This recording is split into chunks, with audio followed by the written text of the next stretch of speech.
কি হচ্ছে বন্ধুরা, এই ভিডিওতে আমরা আঙ্কি কার্যকর এবং দক্ষতার সাথে কিভাবে ব্যবহার করতে হয় তা নিয়ে আলোচনা করব। তাহলে একবার আপনি আঙ্কি ডাউনলোড করে নিলে এটি খুলুন, আপনি এরকম কিছু দেখতে পাবেন। আপনার পাশে এই সমস্ত ডেক থাকবে না, এগুলি প্রতিটি ডেক যা আমি তৈরি করেছি।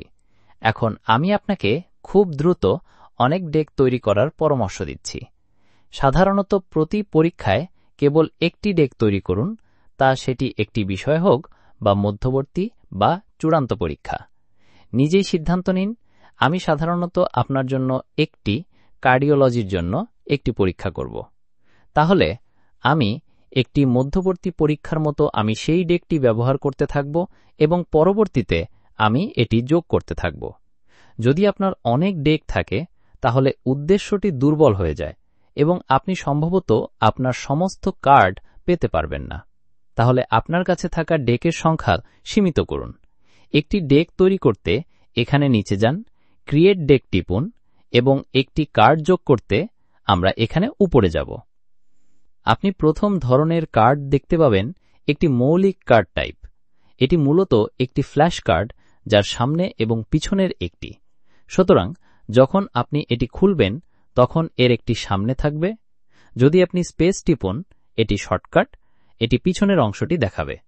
এখন আপনি গ্রেড করুন যে এটি এখানে কতটা কঠিন ছিল। সুতরাং আপনি যে অসুবিধাটি বেছে নিয়েছেন তার উপর ভিত্তি করে এটি আপনাকে সেই অসুবিধার উপর ভিত্তি করে এটিকে একটি বিরতিতে এটি আবার দেখাবে। উদাহরণস্বরূপ এটি সহজ কার্ড। এখন আঙ্কি কার্ড তৈরি করার আরও কার্যকর এবং দক্ষতা উপায়কে বলা হয় ক্লোজড ডিলিশনস। এগুলি মূলত খালি জায়গা পূরণ করে। তাহলে ধরুন আমাদের ক্লাসে নেওয়া নোট আছে, বা টেক্সট বই বা রিভিউ সাইট থেকে লেখা কিছু আছে, বা অন্য যে কোনো কিছু। আমরা কেবল লেখাটি কপি করতে পারি, সরাসরি পেস্ট করতে পারি এবং আমরা যেভাবে চাই ফরম্যাটিং করতে পারি, এবং যে অংশগুলি আপনি মুছে ফেলতে চান তা হাইলাইট করতে পারি। আমি বলতে পারি যে অংশগুলি আপনি খালি জায়গায় পূরণ করতে চান তা হাইলাইট করতে পারি। ম্যাকের শর্টকাট হল শিফট কমান্ড সি, এবং যখন আপনি এটি করবেন তখন এটি এই কোডটি প্রবেশ করবে যা আঙ্কিকে বলবে এটি খালি প্রশ্নটি পূরণ করা, এবং আপনি যতবার খুশি এটি করতে পারবেন। তাহলে দেখা যাক এটি কেমন দেখাচ্ছে। এটি আমরা তৈরি করা প্রথম ফাঁকা, এবং এখানে দ্বিতীয়, যেমন আমরা তৈরি করেছি। আরেকটি জিনিস যা আপনি করতে পারেন তা হল এগুলি ঠিক একই সময়ে প্রদর্শিত হবে। তাহলে সি এর পরে এই সংখ্যাটি একটি পৃথক কার্ডকে নির্দেশ করে। তাহলে এতে 5টি পৃথক কার্ড থাকবে। যদি আমরা সবগুলি একই সংখ্যায় পরিবর্তন করি তাহলে এটি কেবল 3টি ফাঁকা সহ একটি কার্ড হিসাবে গণনা করা হবে। তাহলে আমি তোমাকে দেখাচ্ছি এটি কেমন দেখাচ্ছে। তুমি দেখতেই পাচ্ছ এই 3টিই ফাঁকা, এবং আমাকে একই সাথে 3টিকেই পুনরায় সাজানোর চেষ্টা করতে হয়েছিল। আরেকটি জিনিস যা আমি তোমাকে সুপারিশ করছি তা হল যেখানে প্রাসঙ্গিক সেখানে ছবি সন্নিবেশ করো। তাই এখানে এই অতিরিক্ত অংশটি উত্তর দেখার জন্য কার্ডটি উল্টে দিলে দেখা যাবে। তাই তোমার কাছে টেক্সট থাকতে পারে অথবা তুমি ছবি সন্নিবেশ করতে পারো এবং এটি এরকম দেখাবে। একটি ছবি থাকা সত্যিই তোমার স্মরণশক্তির হারে সাহায্য করে। তাই আমি তোমাকে যতটা সম্ভব এটি করার পরামর্শ দিচ্ছি, কিন্তু একই সাথে নিখুঁত ছবি খুঁজে বের করার জন্য খুব বেশি সময় ব্যয় করো না। ছবি না থাকার চেয়ে কেবল একটি ছবি থাকা ভালো। এটি নিখুঁত ডায়াগ্রাম বা যাই হোক না কেন হতে হবে না। তাই পরবর্তী ধরনের কার্ড যা আমি তোমাকে দেখাতে চাই এটিকে বলা হয় 10টি প্রশ্ন। এটি একটি কাস্টম টেমপ্লেট যা আপনাকে আসলে তৈরি করতে হবে, এবং আমি আপনাকে অন্য একটি ভিডিওতে এটি কিভাবে করতে হবে তা দেখাবো। কিন্তু আমি আপনাকে প্রথমে এটি কিভাবে কাজ করে তা দেখাবো, এবং এটি সত্যিই দারুণ। তাহলে আমি স্কেচ খুলব। আমি এটি ব্যবহার করে ছবিগুলো খুব দ্রুত টিক্কা করি। তাহলে ধরুন আমি এই অ্যানাটমি শিখতে চাই। আমি এই ছবিটি কপি করব এবং উত্তর হিসেবে এখানে পেস্ট করব। তাহলে যখনই আমি এই প্রশ্নের যে কোনো কার্ড উল্টে দেব তখন এই উত্তর কার্ডটি দেখাবে। এখন আমি যা করতে পারি তা হল আমি ভিতরে গিয়ে আমি যে অংশগুলিকে নিজেকে কুইজ করতে চাই সেগুলি ঝাপসা করে দিতে পারি। তাহলে এখানে 3টি শাখা রয়েছে। আমি সেই ছবিটি কপি করব, ফিরে যাব এবং পেস্ট করব, এবং আমি এটি যতবার চাই অথবা অন্তত 10 বার পর্যন্ত করতে পারি। আপনি যদি চান আরও বেশিও করতে পারেন, এবং আমি এটিতেও এটি বন্ধ করে দিতে পারি। আমি তোমাদের দেখাচ্ছি এটি কেমন দেখাচ্ছে। তুমি দেখতেই পাচ্ছ এই 3টি ফাঁকা, এবং আমাকে একই সাথে 3টিকে পুনরায় সাজানোর চেষ্টা করতে হয়েছিল। তো বন্ধুরা, এগুলি আমার প্রধান টিপস। আমি সাধারণত বেশিরভাগ ক্ষেত্রে বন্ধ মুছে ফেলার পদ্ধতি ব্যবহার করি। আসলে সবকিছুই যদি তা অন্তত টেক্সট হয়, এবং আমি 10টি প্রশ্ন ব্যবহার করব নিজেকে অ্যানাটমি বা চিত্রভিত্তিক যে কোনো কিছুর উপর প্রশ্ন করার জন্য, যেমন একটি ডায়াগ্রাম বা একটি টেবিল।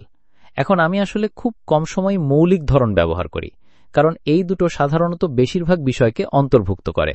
এগুলি তৈরি করা অনেক তাড়াতাড়ি হয়। তাহলে এটি চেষ্টা করে দেখুন, আপনার মতামত আমাকে জানান। যদি আপনার কোনো প্রশ্ন থাকে তাহলে নিচের কমেন্টে সেগুলি রেখে যান। এই ভিডিওতে আমরা 10টি প্রশ্নের পদ্ধতির বিকল্প হিসেবে ইমেজ অক্লুশন, পরীক্ষার আগে ক্র্যামিং শিক্ষা এবং মোবাইলে আংকি ব্যবহার করা নিয়ে আলোচনা করব। চলুন শুরু করি ইমেজ অক্লুশন প্লাগইন ইনস্টল দিয়ে। প্রথমে যান টুলস, তারপর অ্যাড-অনস এবং ব্রাউজ অ্যান্ড ইনস্টলে। এরপর একটা কোড প্রবেশ করাতে হবে। আমি ভিডিওর বিবরণে কোডটি দিয়ে দেব। এই কোড ব্যবহার করলেই প্লাগইনটি স্বয়ংক্রিয়ভাবে ডাউনলোড এবং ইনস্টল হয়ে যাবে। তারা এটি খুব সহজ করে দিয়েছে। আমার ক্ষেত্রে প্লাগইনটি আগে থেকে ইনস্টল করা, তাই আমি এখন রিস্টার্ট করছি না। এইবার দেখি কিভাবে ইমেজ অক্লুশন ব্যবহার করে একটি কার্ড তৈরি করা যায়। অ্যাড বাটনে ক্লিক করুন, তাহলেই আপনি নতুন একটি বুটাম দেখতে পাবেন যা প্লাগইনের জন্য। আমি স্ক্রিনশট নিয়েছিলাম, তাই এটি স্বয়ংক্রিয়ভাবে ছবিটি পেস্ট করে দিয়েছে। আপনি চাইলে কোনো ছবিও ড্র্যাগ করে আনতে পারেন।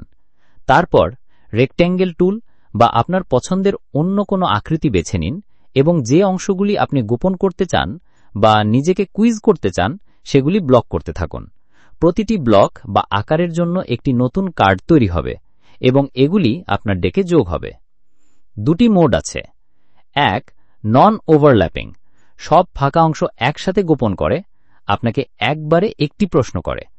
এতে ছবির অন্যান্য অংশ আপনি কনটেক্সট হিসেবে ব্যবহার করতে পারবেন না। 2, ওভারল্যাপিং, কেবল একটি অংশ গোপন করে, বাকি ছবিটা কনটেক্সট হিসেবে দেখতে পারবেন। এই 2টি পদ্ধতির ভিজুয়াল উদাহরণ আমি ভিডিওতে দেখাচ্ছি। আরেকটি কৌশল হল, একই সাথে দুটো আইটেমে নিজেকে কুইজ করতে চাইলে শিফট চেপে দুটো ব্লক সিলেক্ট করুন এবং গ্রুপ এলিমেন্টস বুটানে চাপ দিন। তাহলেই দুটো একসাথে প্রশ্নে আসবে। চলুন এবার শেষ মুহূর্তের ক্র্যামিং কৌশল দেখি। ধরা যাক আগামীকাল আপনার পরীক্ষা, তখন আপনি চাইবেন যত তাড়াতাড়ি সম্ভব সব কার্ড রিভিউ করতে। এটা করার 2টি উপায় আছে। 1, কাস্টম স্টাডি। আপনার ডেকে যান, তারপর কাস্টম স্টাডি চাপুন, কার্ড স্টেট বা ট্যাগ অনুযায়ী বেছে নিন। আপনি চাইলে সব কার্ড এলোমেলোভাবে দেখতে পারেন। এটাকে ক্র্যাম মোড বলে। 2, ফিল্টার ডেক। যান ক্রিয়েট ফিল্টার ডেক অপশনে, তারপর নির্দিষ্ট ডেক এবং সন্ধান শর্ত দিন, যেমন আপনি বলতে পারেন decklinkhosted.com এবং লিমিট 10। এই ফিল্টার ডেকের কার্ডগুলো মূল ডেককে প্রভাবিত না করে আলাদাভাবে ব্যবহার করা যায়। 2টি গুরুত্বপূর্ণ পরামর্শ। 1, নিজের কার্ড নিজে তৈরি করুন। এটা অ্যাক্টিভ লার্নিংয়ের অংশ, এবং আপনি যেভাবে শেখেন সেইভাবে সাজানো যায়। অন্য কেউ বানানো কার্ডে তাদের শর্টকাট বা পদ্ধতি থাকে, যেটা আপনার জন্য সবসময় কার্যকর নাও হতে পারে। 2, মোবাইলে ব্যবহার নিয়ে কিছু তথ্য। 1, আইফোনের জন্য আংকি অ্যাপ পেইড, দাম $25। এটা এককালীন, এবং এটার জন্য আমি অন্য কোনো বিকল্প জানি না। 2, অ্যান্ড্রয়েডে এটি ফ্রি, তাই আগে কম্পিউটার ভার্সন ফ্রিতে ব্যবহার করে দেখুন। যদি ভালো লাগে পরে পেইড অ্যাপ ব্যবহার করতে পারেন। আমি নিজেও আইফোনে আংকি অ্যাপ ব্যবহার করি।